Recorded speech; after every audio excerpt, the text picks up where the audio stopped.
human. You've changed nothing. Your species has the attention of those infinitely or greater. That which you know as Reapers are your salvation through destruction. Hi everyone, this is DanTech USA. How's it going today? You saw the title.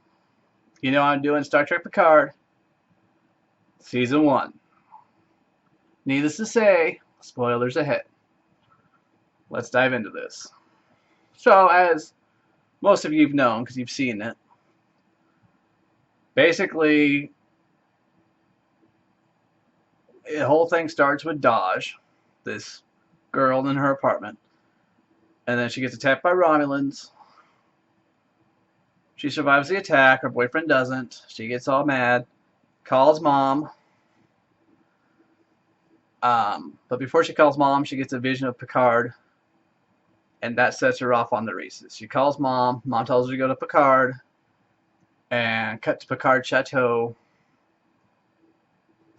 and he's about ready to do an interview about what happened 14 years prior. There was the Romulan supernova. Admiral Picard was, planning a rescue mission to save the Romulans from Romulus after its destruction. Or, I guess, get them out of the blast. Get the surviving ones that moved out of the blast radius of the supernova or something. It's not really explained. And essentially, someone implanted Order 66 into the synths. They rebel. They destroy the Utopia Planitia shipyards, which was where Picard had most of his ships. So that's pretty much episode 1. Daj and Picard get into it with the Romulans again.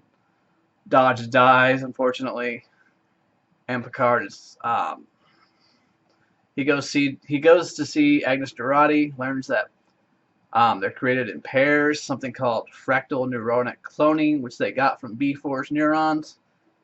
Because in Star Trek Nemesis, Data downloaded his consciousness into B4, and B4, you see her pull out the drawer, and B4's remains are right there.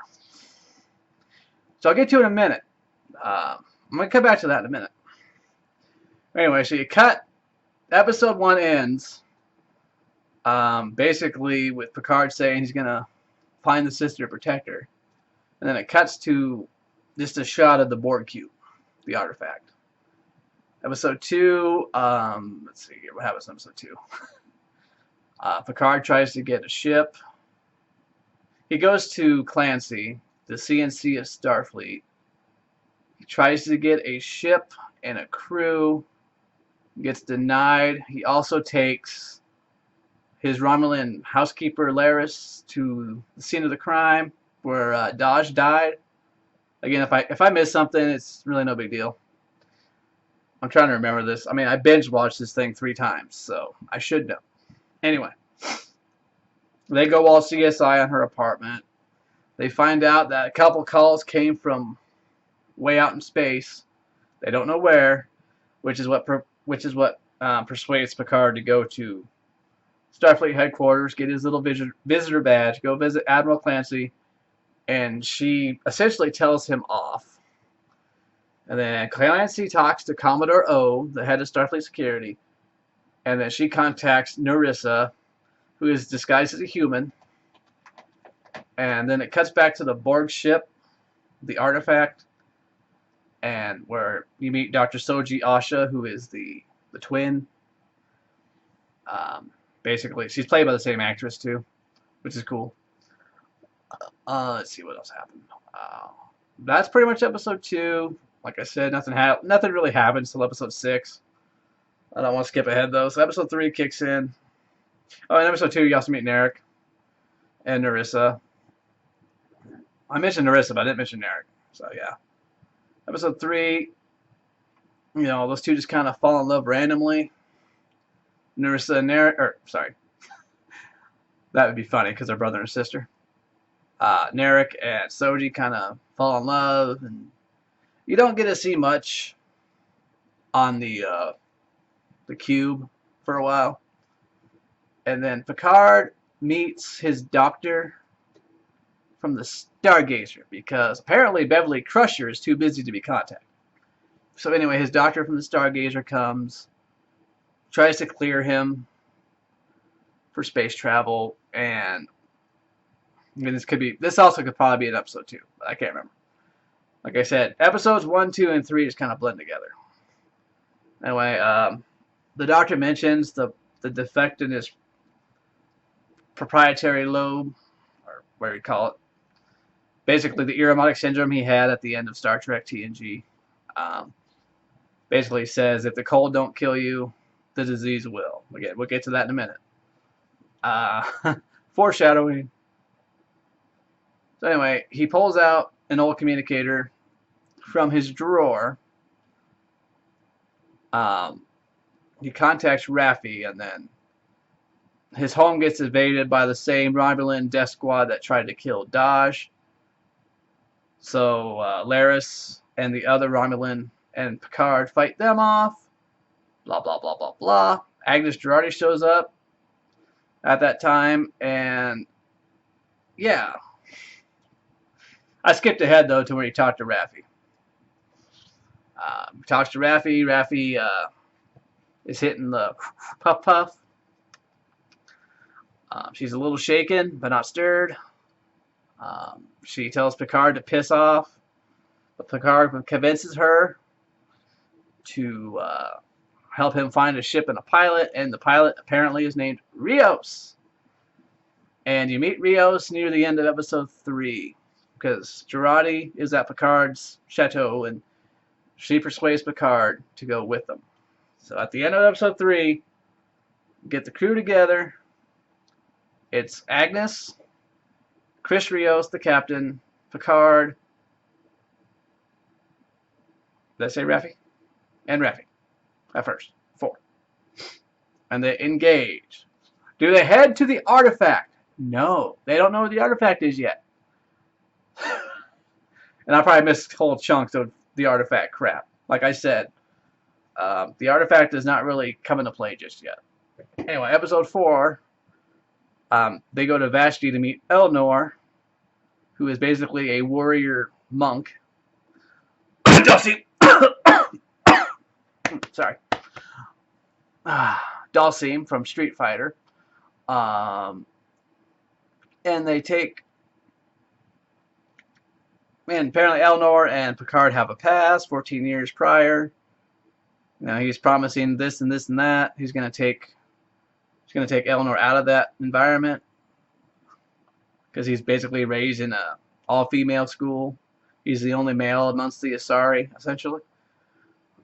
So the nuns want him out, but he decides Picard's mission, his quest, is desperate enough to bind his sword to. Again, it's dumb. It's very Oblivion.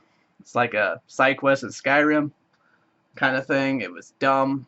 Anyway, on the artifact, Narissa is prying her brother to get information out of Soji, and the way she comes off is very creepy. She's like that stepsister that just wants to have sex with you. It's very bad. It's very bad. However, I will say this about Narissa. She gets better. Around episode 7, you discover she has some humanity left. Anyway, near the end of this episode, there's really nothing that happens in episode 4, other than meeting Elnor and Narissa is prying Narek to get more information on Soji. Again, I'm kind of trying to be vague so you can watch the show. So basically, at the end, a bird of prey is attacking La Serena, which is Captain Rios' ship. And 7 of 9 comes in. You don't know it's her yet, though. And she helps fight off the bird of prey, and then they beam her up to the La Serena. So yeah, now you have 7 of 9. Yay! Again, I forgot to mention the reason they went to space anyway was to go to Free Cloud to rescue Bruce Maddox, which was revealed in episode 3, I believe, maybe 4. Raffi wants to be dropped off at Free Cloud and left there. So episode 5, they go to Free Cloud. They find Bruce Maddox. 7 But a couple years, like 12 years prior, Icheb gets his body parts harvested by a chick named Bjayzl, who is the sluttiest chick in Star Trek. Did you see how she dressed? Oh man, she's a slut. Anyway, so cut to now. The crew of the La Sirena is on Freecloud. They find Bruce Maddox and then negotiate with this lizard dude to buy him from Bjayzl, who wants to sell Bruce Maddox to the Tal Shiar so they can, execute him.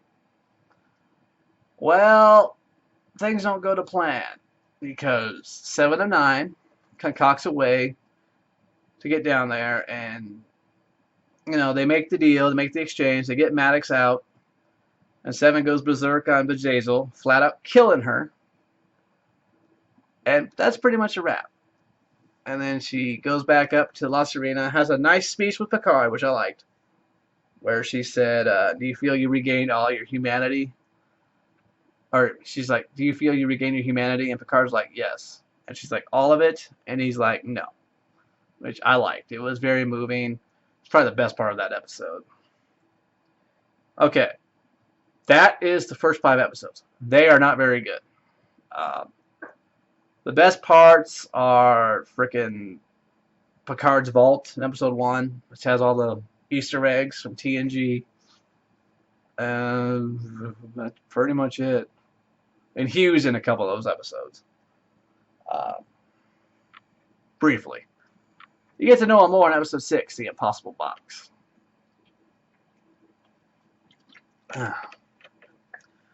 Basically, at the end of episode 5, Agnes,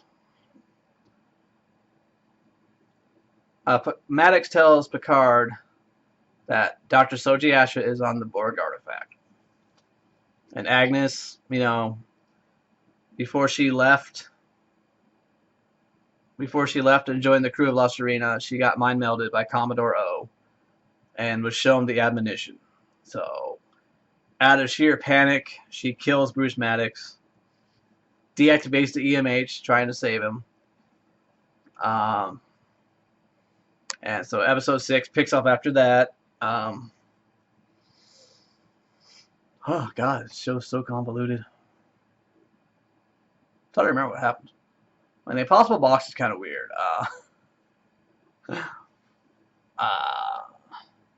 Basically, Soji and Narek go through this ritual to unlock her memories. So Narek can find out where the synthetics are located. Because this whole time, the Zat Vash are dedicated to wiping out all synthetic life because it is a threat to all organics. Sound familiar? It should. So basically, Narissa gives him one more chance before she just decides to kill Dr. Soji Asha. So Narek takes her to this room and they do this ritual where he unlocks her memories. And in the process, he locks her in the room, releases the box, and tries to kill her with radiation, which actually activates the synthetic inside her. And she breaks out, conveniently lands on top of where Hugh and Picard are looking for her. And, when Picard actually gets to the cube, he kind of has a moment of PTSD, which I liked. Because first, the episode starts with, I think, Raffi talking to this girl, sweet-talking her. She's a captain. I can't remember her name. Trying to get diplomatic credence for Picard to visit the Borg artifact. So, yeah. I kind of skipped that part, but that's alright. Sorry for jumping around. But yeah, basically, Picard has a flashback. He freaks out. The XBs actually grab him to prevent him from falling, and then he meets Hugh, which was... I liked him meeting Hugh. And I liked a couple of the board that called him Locutus, which happens again in future episodes. So, let's see, where was I at? Yeah. Basically, they try to kill Asha. She falls down, conveniently lands right in front of Picard and Hugh. And they run like hell because the Romulans are after them. And they go to the Queen Cell, which has never been seen before on a Borg cube. And anyway, they activate a spatial trajector, and Elnor's there to help them out. He was told to stay on the ship, but he didn't listen, which Picard appreciates. So Elnor's left behind with Hugh, because Picard released him of the pledge, and they jump to Nepenthe. And Nepenthe is the best episode of Picard because it's the episode that feels like TNG the most. Because Soji and Picard meet Kestra, who is William Riker's daughter, along with Deanna, Troy's daughter. I'm slowing my speech so y'all can understand me. Anyway, they meet Will and Deanna. And they have this long chat. The entire episode is pretty much talking. There's very little board cube stuff. So basically, we're going to do it like this. On the board cube, Hugh dies. He finds Narissa. Eleanor and Narissa fight. Frickin' in the process of fighting, she kills Hugh. That's pretty much all the Borg shit. And then they take off for the homeworld. So that's pretty much the Borg part of Nepenthe. It's not much. So anyway, Kestra takes Picard and Dr. Soji Asha, who just goes by Soji now because she's mad because she found out she's an android in the last episode. She scanned all her stuff.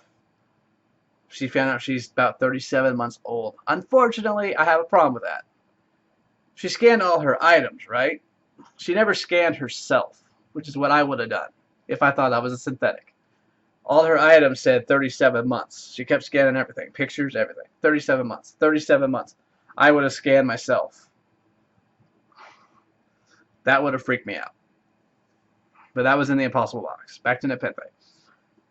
So basically, this whole episode is teaching Soji to appreciate what Picard's trying to do for her. Because Kestra keeps prying her with questions about, does she like stuff Data likes? Does she play the violin? Can she bend steel? Blah, blah, blah, blah, blah. And Kestra is the best character in this episode. She's very charming. She comes off kind of witty like Riker. You know, you can clearly tell she is the daughter of Riker and Troy. And they were great too, having them. But basically, it's a sideline. I mean, it has nothing to do with the main plot besides giving Picard and Soji rest and giving Soji a chance to take it all in. She's not human.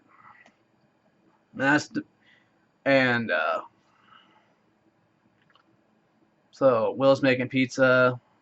Soji gets mad and storms off, hits Picard in the shoulder because he's kind of treating her like an officer instead of like a teenager. So he's got to learn how to kind of be a dad, which Will tells Picard in the Will way. Classic Picard arrogance, which I loved. Like I said, I'm trying to be vague.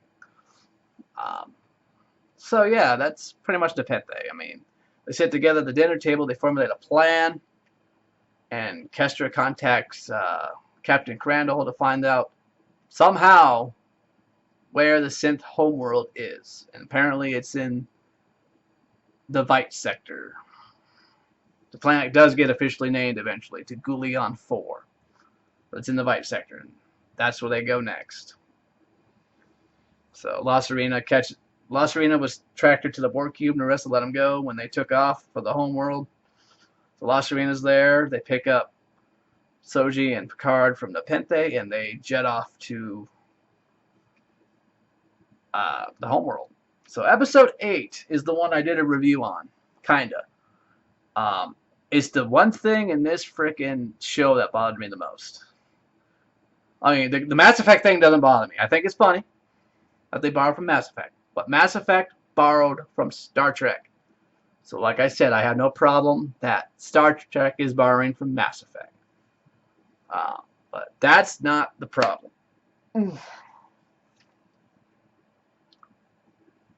The episode starts 14 years ago again, like a lot of them do, which I didn't really mention, but that's okay. When all the Romulans are around this green Prothean beacon, they grab said Prothean beacon, and the Prothean beacon gives them a vision of the synthetics wiping out everything. Does that sound familiar? That's not what I have the problem with. Later on in the episode, Raffi says, somebody drags 8 suns together and hangs a planet in the middle. Okay, I said this before. If you have the technology to move 8 frickin' stars, which our level of physics couldn't even do, I can't imagine a level of physics where you could actually move 8 frickin' stars, you should not lose to Ultron. You should not lose to the Reapers. You should not fear the Reapers, nor the sun, the wind, or the rain. Why are you being wiped out by AI if you are that powerful? That's my biggest problem with Broken Pieces. Episode 8. Anyway, after they see the admonition, it cuts back to Soji coming on to La Sarita, which causes Captain Rios to have PTSD. Flashbacks. He recognizes her as Jana, one of 2 emissaries that came up from the Vite system that they just happened to conveniently be near, when he was with Captain Vandermeer on the Ibn Majid. And Starfleet, Commodore O, gave a black flag directive to kill them. And then Rios went at Captain Vandermeer hard. He killed himself, and that's what gave Chris all his problems. Which is actually, I like how this is found out. Raffi talks to all of the damn hollows, which look exactly like Rios, and she uses them 5 as broken pieces of Rios to figure out the problem. And then she goes to him, and he flat out tells her what happened. And then there's a nice little scene with him and Picard talking about Captain Vandermeer. And he mentions Captain Marta Betenides from Tapestry, who was Captain Vandermeer's captain when he was a first officer. So they're kind of tangentially related. Picard barely knew Vandermeer, and he said that. What, did anything happen on the cube in episode 8? Oh yeah.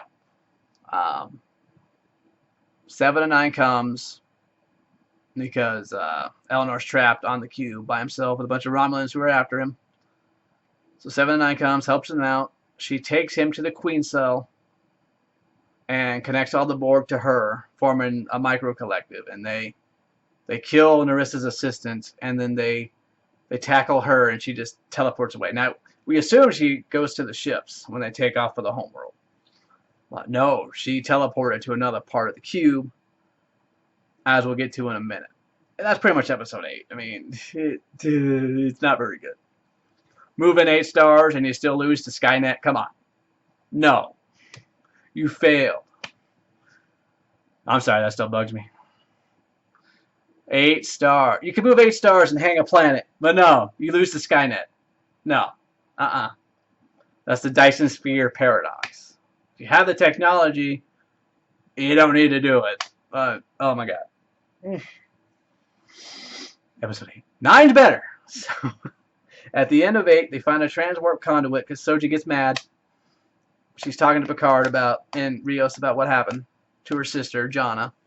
She gets all uppity and pissed. She slams the table, hijacks La Serena, and Captain Rios frickin' sings a song because she erected a force field between her and the ship's controls.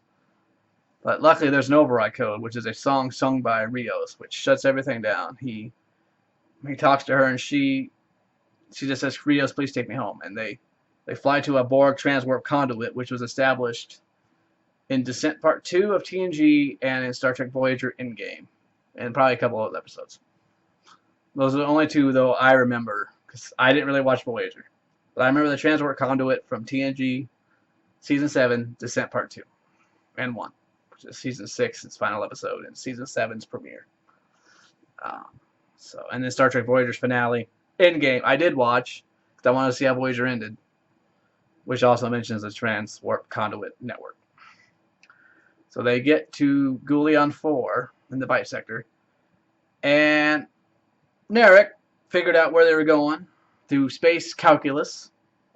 Again, they're not supposed to have AIs on their computers, because AI is the enemy of everything, according to the Romulans. But they still have AI on their computers. I can calculate this shit. That's a plot hole. So yeah, plot hole. I love this show. Anyway, so Narek flies through the conduit. Episode 9 starts. They arrive, Gulian 4 in orbit. They get attacked by Narek from the back. Narek uses his cloak as a kind of Picard maneuver to look like his ship was helpless. Then he double backs and attacks, and then that's when these 5 orchids come up. Orchid ships, giant flowers. One of them envelops the La Serena and pulls it in.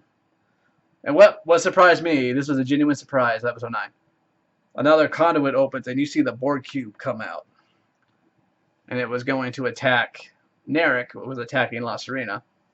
So the orchids grab it too, and Narek's ship, and they bring them all down. And then you meet then you go to Senseville, and then you find out Picard's mental capacity is starting to fail. Because once the La Serena is enveloped by the orchid before they descend, he's like, "Where are we at? Where are we going?"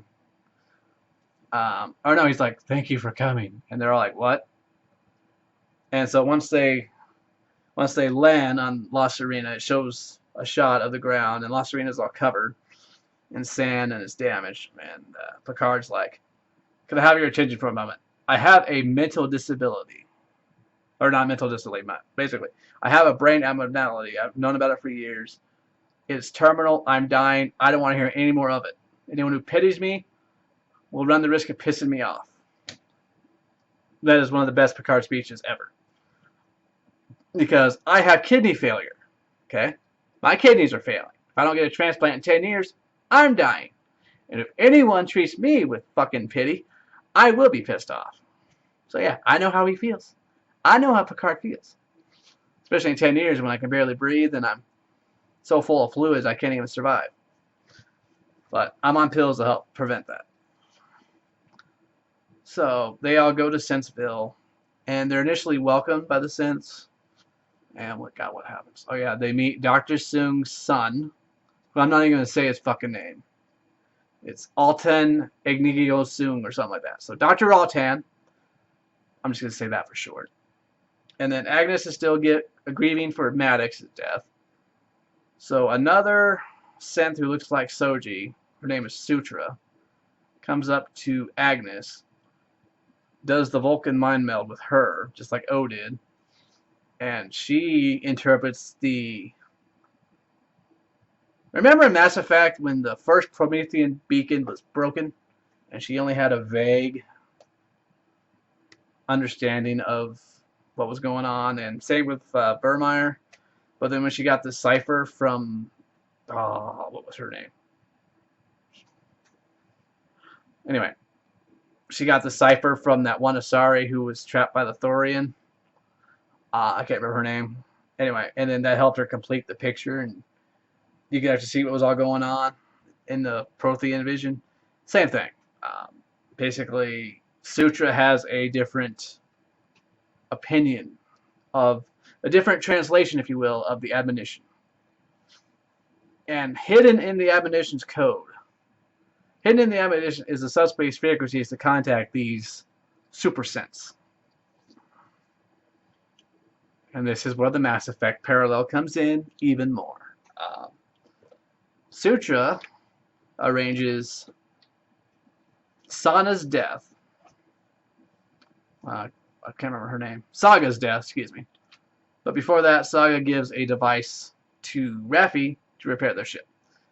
But anyway, Narek is captured, and Saga is talking to Narek, and then Soji comes up, is like, "Don't talk to him." And then she leaves, and then Sutra comes up to Narek, like, "Hey, you want to get out of here?" And Narek's like, "Yeah." Yeah. And then all that shit happens. So, can't remember how 9 ends, but it's pretty much episode 9.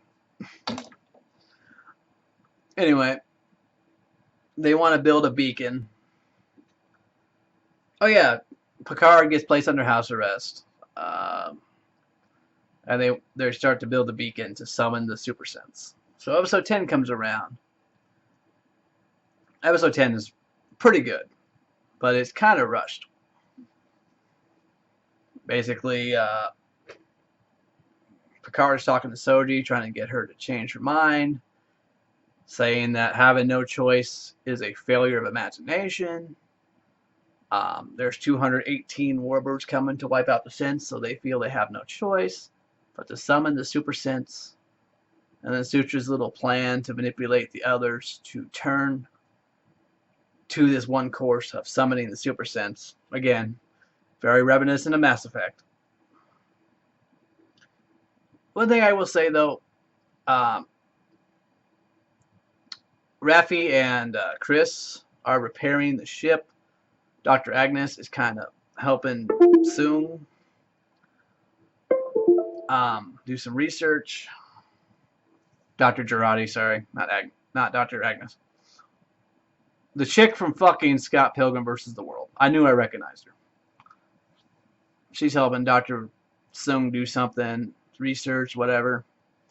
And they show a golem, this little flesh Atronach thing in episode 9. And I'm like, oh no, they're doing it.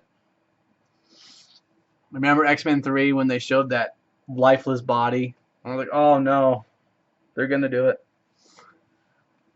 So, Picard, or Raffi and Chris repair La Sirena. And then they head back to Sentsville with Elnor. And surprisingly, Narek. Because Narek actually lays out the whole... They're sitting at a campfire. And Narek lays out the whole Galmadon prophecy.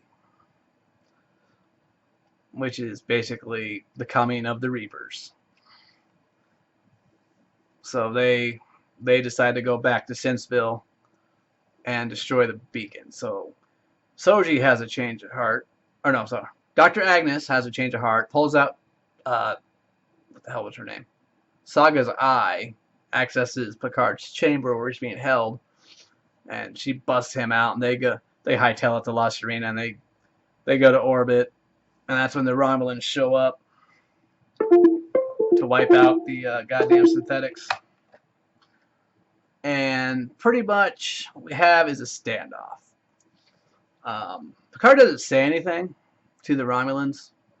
He just tries to buy time because he knows, or at least he hopes, Starfleet's on the way to counteract the Romulan attack.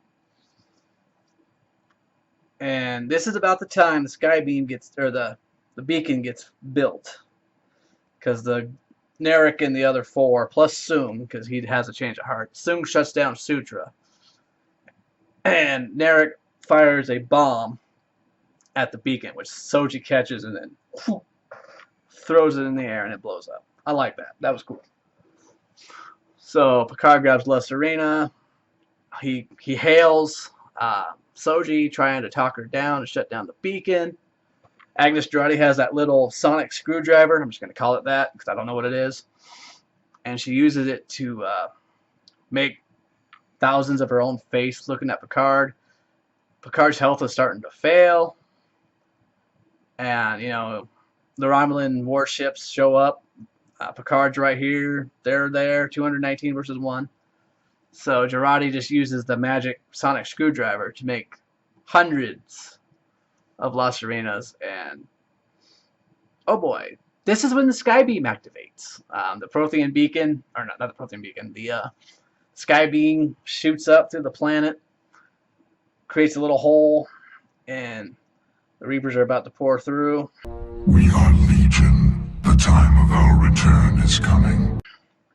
And that's when Starfleet shows up, led by acting Captain William T. Riker, which I loved. He messages Commodore O, tells her that Golion Forge under the protection of the Federation, and it's basically a Mexican standoff. And I kind of wish they would have done a Mass Effect 3 style space battle, which would have been cool. But I'm kind of glad they didn't. So, and, you know, you can see the red hole opening, the Reapers are about to pour through, and then Picard busts out a nuclear-grade Picard speech, which convinces Soji to shut down the beam, which causes the Romulans to power down to the disruptors and go away. What I'm annoyed by is Commodore O does not get her comeuppance. She is the one who executed Order 66, killing God knows how many humans on Mars. And Riker just lets her go. I have a huge problem with that. Riker and Picard have a little farewell. Picard frickin' dies. Oh man. I'm a grown-ass man, okay? I teared up when Picard died. Alright, I'm sorry. I said it. I'm a grown-ass man. That Picard was my idol when I was a kid. And to see him die. But yeah, I remember the golem, right? So I was like, oh god, they're not going to do it. So you cut to Picard's consciousness inside this simulation of Data's consciousness. And you get a heartfelt scene, which I loved. It was probably the best scene of the episode, where Picard and Data talk. And Data convinces Picard to kill Data's consciousness, to terminate his consciousness, because Data wants to be human. He wants to experience that finality of human life. And bam. He does. I mean, Picard finds out he's not actually dead. He wakes up inside the golem that they created, so he's basically a synthetic. Like I said, they overplayed his death. I mean, everyone was crying and all that shit. And the next minute, everything's fine. And I had a problem with that. Eleanor wasn't shocked that he was back alive. No one was. Girardi's just like, oh, hey, he's back and everything's fine. I had a problem with that. Because the next scene, you see them all on the ship. Picard says, engage. It's over. Really? That quick? Whew, 30 freaking minutes of talking about Picard. Like I said, I skipped a whole bunch, but that was pretty much the base plot. It doesn't do the Mass Effect thing as much as I thought it would, which is good. Again, like I said, that never bothered me. It's just the whole 8 stars thing really bugged me. And Narissa was very underdeveloped until about episode 7, when you find out her and Ramda, who I didn't mention in episode 3, were actually related. Ramda was one of the ones in the circle grabbing the Prothean beacon to witness the admonition. And I love how it's coded differently. Organics see it differently than synthetics do, which is just like the Prothean beacons in Mass Effect. They were coded so only organic beings can interpret it. Listen to Vigil talk in Mass Effect 1. He mentions that. So yeah, the parallels to Mass Effect are cool. I don't strike it down. It's not a down for me, because I like Mass Effect. I like Star Trek. I mean, Star Trek, Mass Effect borrowed a lot from Star Trek, so it don't bother me at all that Star Trek is now borrowing from Mass Effect. I think that's kind of cool, and a tribute to Mass Effect. But what I hated is the first 5 episodes are really slow. Nepenthe is a filler episode. Ironically, it's the one that feels most like TNG. That's because it has characters from TNG in it. Namely, 3 of the main ones. Plus Kestra, who I really like Kestra. She was charming. She was energetic. She made jokes. You can tell she's Riker's kid. She was very charming. That was the word I was looking for. I liked Kestra. And 7 is such a detour. I mean, you could probably skip episode 7 and still understand what's going on. But I get the point of episode 7. It's to give Picard and Soji time to rest after their ordeal in the Impossible Box, the episode that preceded it. So yeah, that's Star Trek Picard. It's not as bad as everyone thinks it is. But it's, like I said, it's better than Voyager, it's better than Enterprise, it's better than Discovery, it's better than Deep Space Nine. So what's left? The original Star Trek and TNG. Which one is it better? It's better than none of those. So it's third. Okay? Voyager had good promise, but failed to execute. Enterprise was a train wreck. Discovery's a train wreck. Picard is at least better than those. Okay? It really is. It's short, it's sweet, it's 10 episodes. Yes, there are 2 more seasons coming. We'll see how it goes. That is Star Trek Picard. Skybeams. No more Skybeams. Dantech USA, out. Human, you've changed nothing. Your species has the attention of those infinitely or greater. That which you know as Reapers are your salvation to destruction.